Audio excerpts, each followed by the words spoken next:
Hallo Garsfontein geloofsfamilie.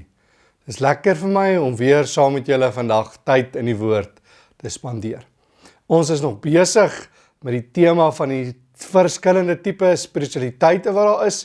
En vandag fokus ons 'n bietjie op die handspiritualiteit of die doen spiritualiteit. Net om so vinnig terug te kyk wat ons al gedoen het. Ons het nou al reeds die spiritualiteit gedoen van die kop spiritualiteit, wat binne ons gereformeerde tradisie die een is waarmee ons die beste is. En toe het ons die mystieke spiritualiteit gedoen, een waar baie van ons maar 'n bietjie mee sukkel. En nou Sondag wat verby is, het ons gegaan oor die handspiritualiteit. En vandag fokus ons 'n bietjie daarop en kyk hoe kan dit ons lewe verryk en kan ons leer meer van onsself. As jy dalk nog nie die toets gedoen het, waar jy kyk wat se spiritualiteit jy is nie, gaan doen gerus die toets. Ons gaan begin vandag en ons gaan uit Johannes saam lees. Johannes 14 vers 1 tot 6. Julle moet nie ontsteld wees nie. Glo in God, glo ek in my. In die huis van my Vader is daar baie woonplek. As dit nie so was nie, sou ek nie vir julle gesê het, ek gaan om vir julle 'n plek gereed te maak nie. En as ek gegaan het om vir julle 'n plek gereed te maak het, kom ek terug en sal julle na my toe neem, sodat julle ook kan wees waar ek is. En julle ken die weg na die plek waarheen ek gaan. Thomas sê toe vir die Here, Here, ons weet nie waarheen hy gaan nie. Hoe kan ons dan die weg daarheen ken? Jesus het vir hom gesê, ek is die weg, die waarheid en die lewe. Niemand kom na die Vader toe, behalwe deur my nie. Dan Efesiërs 5 vers 17.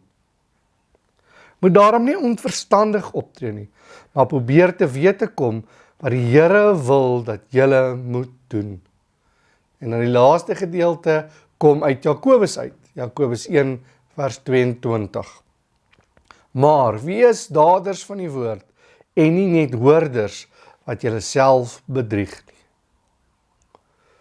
Ons bly in 'n samelewing, in my lewe, wat die woord verbruikersmentaliteit baie opgekom het die afgelope paar jaar. Nou verbruikersmentaliteit was nie oorspronklik 'n slegte ding nie. Dis iets wat ontwikkel het om die verbruiker van produkte te beskerm, dat daar nie met hulle net gedoen kan word wat mens wil nie. Maar later het dit verander en dit iets geword wat die kliënt of die verbruiker is altyd reg. En maak nie saak wat die realiteit is en of hulle in die werklikheid reg of verkeerd is nie, hulle moet altyd reg wees. En hoe meer dit gegroei het en ontwikkel het in hierdie konsep in my eie kop, gaan dit al hoe meer daaroor dat dinge vinnig moet gebeur.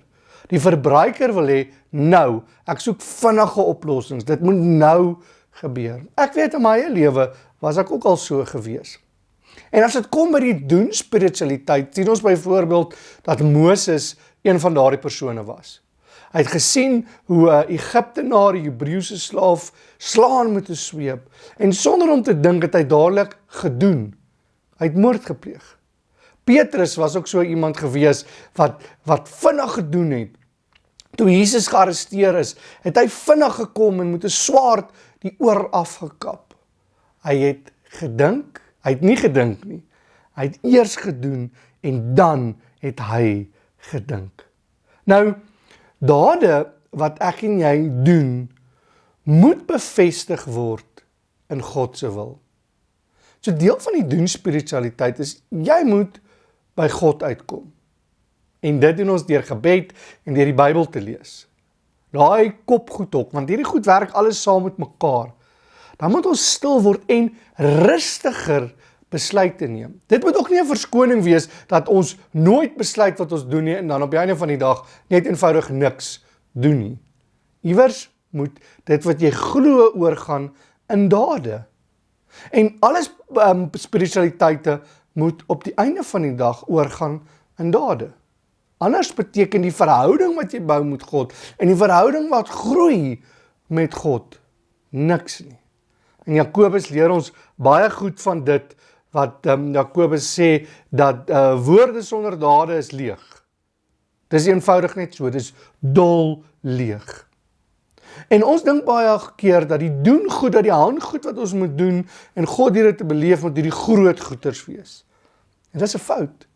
Ons moet leer om in die klein goedjies God se liefde te doen. En die manier hoe jy iemand groet, en die manier hoe jy iemand help, en die manier hoe jy bid, en die manier hoe jy glimlag. Mag God jou help om in elke dag se lewe, deur jou doen, om te beleef. En as jou doen nie een van die spiritualiteite is, waarmee jy goed is nie, mag God jou help om jou spiritualiteitstipe ook oor te laat gaan in dade.